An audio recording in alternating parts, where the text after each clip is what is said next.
Hello అందరికీ. నేను మీ నరేంద్రని. మనవి వెల్త్ ప్రైవేట్ లిమిటెడ్ కంపెనీని రిప్రజెంట్ చేస్తున్నాను. నేను ఒక సర్టిఫైడ్ ఫైనాన్షియల్ ప్లానర్.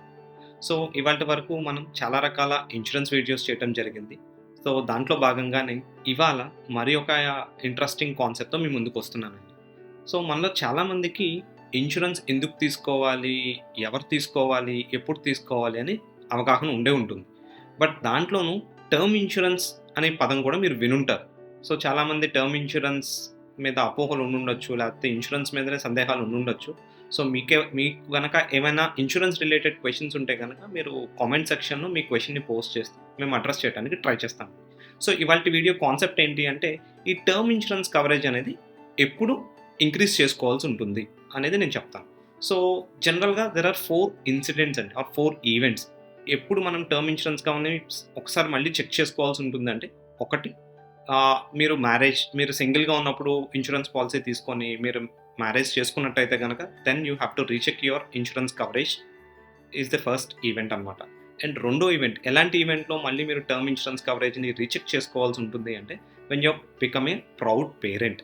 సో, ఎప్పుడైతే మీ ఫ్యామిలీలో ఒక సెకండ్ మెంబర్ యాడ్ అవుతారో, థర్డ్ మెంబర్ యాడ్ అవుతారో, ఫోర్త్ మెంబర్ యాడ్ అవుతారో, దెన్ ఈ మెంబర్ ఎడిషన్ అప్పుడు మీ ఇన్స్యూరెన్స్ కవరేజ్ చెక్ చేసుకోవడం చాలా ఇంపార్టెంట్. ఎందుకంటే మీకు ఫ్యూచర్ బాధ్యతలు కూడా పెరుగుతా ఉంటాయి. అవన్నీ ఫైనాన్షియల్ రిలేటెడ్ అవుతాయి కాబట్టి ఖచ్చితంగా ఆ కవరేజ్ అనేది ఇంక్రీజ్ చేసుకోవడం చాలా ఇంపార్టెంట్ అండి.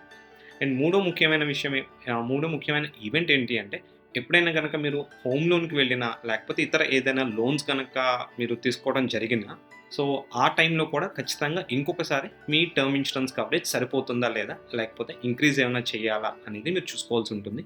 And last but not least me life స్టైల్‌లో ఏమైనా చేంజెస్ ఉన్నా కూడా ఖచ్చితంగా మీ టర్మ్ ఇన్స్యూరెన్స్ అనేది కవరేజ్ చెక్ చేసుకోవడం ఇంపార్టెంట్ అండి. సో, చాలామంది మమ్మల్ని అడిగే ఒక ఇంపార్టెంట్ క్వెషన్ ఏంటి అంటే, ఈ టర్మ్ ఇన్స్యూరెన్స్ అనేది ఎన్ని ఇయర్స్‌కి మనం తీసుకుంటే సరిపోతుందండి అని అడుగుతారండి. సో, జనరల్‌గా టర్మ్ ఇన్స్యూరెన్స్ అనేది ఇప్పుడు చాలా కంపెనీస్ మీకు 99 ఇయర్స్ వరకు, 100 ఇయర్స్ వరకు కూడా కవరేజ్‌ని ఆఫర్ చేస్తున్న సందర్భాలు కనిపిస్తున్నాయి. బట్ జనరల్‌గా చెప్పాలి లేతే ఐడియల్‌గా చెప్పాలి అంటే, ఎంత కాలం వరకు మన కవరేజ్ ఉంటే సరిపోతది అంటే, మీ ఫైనాన్షియల్ ఆబ్లిగేషన్స్ ఎంత వరకు అయితే ఉండడానికి అవకాశం ఉందో, అంతవరకు కవరేజ్ ఉంటే చాలండి. అంతేగాని ఇన్స్యూరెన్స్ కంపెనీ ఇస్తుంది కదా అని చెప్పి 80 ఇయర్స్ వరకు, 90 ఇయర్స్ వరకు, 100 ఇయర్స్ వరకు మీరు తీసుకోవడం వల్ల, అనవసరంగా ఇవాల్టి నుంచే మీ ఫైనాన్షియల్ బర్డెన్ మీరు పెంచుకోవడమే తప్ప పెద్దగా దాని యొక్క ఉపయోగం 80 ఇయర్స్ తర్వాత మీకొచ్చే కవరేజ్‌తో, 90 ఇయర్స్ తర్వాత వచ్చే కవరేజ్‌తో పెద్ద బెనిఫిట్ మీకు కనిపించదండి. మేబీ నేను చెప్పిన స్టేట్మెంట్ కొంతమంది అగ్రీ చేయొచ్చు. మేబీ కొంతమంది అగ్రీ చేయకపోవచ్చు. బట్ ఫ్యాక్ట్ ఏంటి అంటే ఒక ఎగ్జాంపుల్ చెప్తాను ఎంతవరకు కవరేజ్ ఉండొచ్చు అనేది. ఒక ఫ్యామిలీ ఉంది. వైఫ్, హస్బెండ్ అండ్ ఇద్దరు కిడ్స్ ఉన్నారు.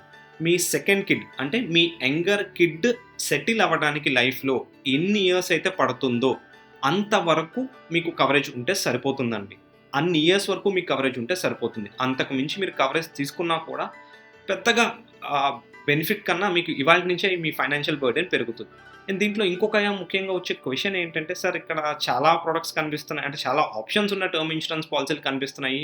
రెగ్యులర్ ప్రీమియం అని, లిమిటెడ్ ప్రీమియం అని, లేకపోతే రిటర్న్ ఆఫ్ ప్రీమియం అని ఇలా చాలా ఆప్షన్స్ కనిపిస్తున్నాయి కదండీ! అసలు ఏది చూజ్ చేసుకోవటం వైస్? సో, ఇది నేను మీకు ఒక స్టాండ్ అలోన్ స్టేట్మెంట్ అయితే నేను చెప్పలేనండి. బట్ ఇది పర్సన్ బట్టి వాళ్ళ రిక్వైర్మెంట్ బట్టి మారతది. But most of the times యూజువల్‌గా ఎవరికి ఐడియల్‌గా సూట్ అయ్యే ప్రొడక్ట్ లైక్ ఎవరికి ఏ ప్రొడక్ట్ ఐడియల్‌గా సూట్ అవుతది అంటే, రెగ్యులర్ ప్రీమియం మోడ్‌లో గనక మీరు ఒక టర్మ్ ఇన్స్యూరెన్స్ పాలిసీ మీ యంగర్ వన్ సెటిల్ అవ్వడానికి ఎంతవరకు టైమ్ పీరియడ్ అయితే పడుతుందో అంతవరకు మీరు కవరేజ్ తీసుకుంటే సరిపోతుందండి. ది మోస్ట్ ఇంపార్టెంట్ క్వెషన్ ఎంత కవరేజ్ తీసుకోవాలి? సో, మీరు చాలా వీడియోస్ చూసుంటారు. లేతే చాలామందికి మీకు తెలుసు హ్యూమన్ లైఫ్ వాల్యూ అని ఒక వాల్యూ ఉంటుంది. అది మీరు కాలిక్యులేట్ చేసిన తర్వాత మీ రిక్వైర్మెంట్ ఎంతైతే వస్తుందో అంత కవరేజ్ ఉండాలని చెప్తా ఉంటారండి.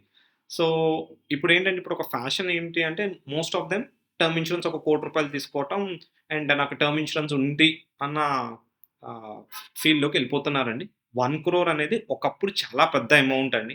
బట్ ఇవాల్టి కాలంలో 1,00,00,000 అనేది చాలా చిన్నదిగా కనిపించే పరిస్థితులు కూడా కనిపిస్తున్నాయి. ఎందుకంటే టర్మ్ ఇన్స్యూరెన్స్ గురించి మనం మాట్లాడేటప్పుడు ఇవాళ కవరేజ్ వస్తదని కాదండి. ఫ్యూచర్‌లో ఎప్పుడైనా ఏదైనా ఈవెంట్ జరిగినప్పుడు, అప్పుడు మీ ఫ్యామిలీకొచ్చే కవరేజ్ అని మీ అందరికి తెలుసు కదా! సో, ఆ టైంలో ఈ కవరేజ్ వర్త్ ఎంతుంటుంది అని చూసుకొని కూడా మనం టర్మ్ ఇన్స్యూరెన్స్ కవరేజ్ తీసుకోవడం చాలా ఇంపార్టెంట్ అండి. So, and most important final point ఏంటి అంటే ఈ వీడియోకి మీలో ఎవరైనా గనక లోన్ తీసుకొని, ఆ లోన్ గురించి మీరు టర్మ్ ఇన్స్యూరెన్స్ కవరేజ్ తీసుకుంటున్నట్టయితే గనక, ఖచ్చితంగా మీ టర్మ్ ఇన్స్యూరెన్స్ పాలిసీలో ఎండబ్ల్యూపీఏ యాక్ట్ ఆప్ట్ చేసుకున్నారో లేదో చెక్ చేసుకోండి. ఎండబ్ల్యూపీఏ యాక్ట్ అంటే మ్యారీడ్ ఉమెన్ ప్రాపర్టీ యాక్ట్ అండి. సో, దీని గురించి ఎవరికైనా డీటెయిల్ కావాలనుకుంటే మీరు కామెంట్ సెక్షన్‌లో ఒకసారి టెక్స్ట్ చేస్తే గనక so, will be doing a video on that MWPA act. Hope ఈ వీడియోలో షేర్ చేసిన ఇన్ఫర్మేషన్ మీకు హెల్ప్ అవుతుందనుకుంటున్నాను. So kindly do watch our videos. Thank you. If you like the content in the video, please like and share the video and subscribe to our YouTube channel. If you need any personal appointment, do call us to the below number.